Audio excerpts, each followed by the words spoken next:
Hello, classmates.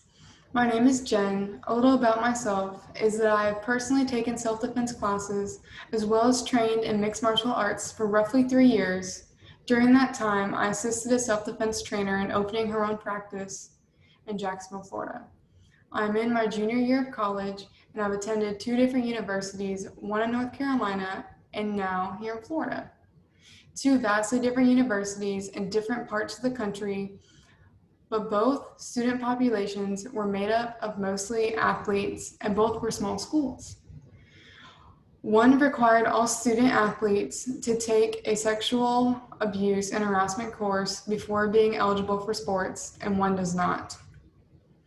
Why did I start out with all this information? I started with this because a university that didn't mandate a sexual abuse and harassment course had groups of females reporting about other males making them uncomfortable within the first few days of moving on to campus, and that they needed to report it to someone and not just their friend. Although I do not have any information on the people involved and how many there were, or how many were affected, or even if the events were officially on record. My point is, in the first week of school, the university that did the education course did not have a message sent out to other students about males harassing them, and one did. The main difference here was education. According to a study done at MIT, it was found that 17% of female undergraduates experienced at least one or more unwanted sexual advances during their time in college.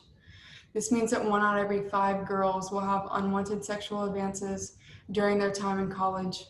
This has become normal amongst college campuses, leading to masses of women and men taking self-defense classes every year to prevent them from becoming another statistic.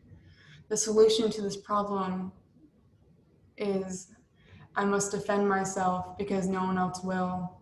The solution of learning self-defense, although yes, it can save your life, but it is not the fix to an epidemic that sits within the culture of college campuses. This is not the only solution that has been proposed. Rape culture and sexual harassment has been so normalized that there have been products produced to help lessen the odds of a person getting drugged.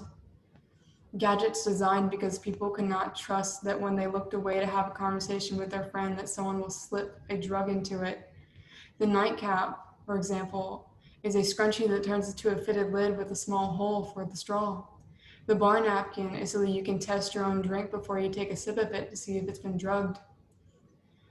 But what else can be done to help lessen the horrendous number of victims of sexual abuse and harassment every year on college campuses? My solution, and many others, is re-education of men and women not being treated as sex objects available for anyone to take without consent. No matter what a person is wearing, how much they've drank that night, or if all of your friends are okay with it, is not a reason to take advantage of them. Teaching people how to look for the signs of sexual assault or rape, and additionally how to properly handle the situation so that someone or some person is held accountable for their actions. Others holding their friends and family accountable as well. Teaching and reteaching consent and what it looks like, that it's not weird for someone to ask for consent, even if the person that they're with is giving them the look or showing all the signs that they want it or that they're okay with it. The only form of consent is a yes or no. This is exactly what the education program that the college used preached to students. This is how we can help lower the risk of becoming a statistic that is being normalized across college campuses today.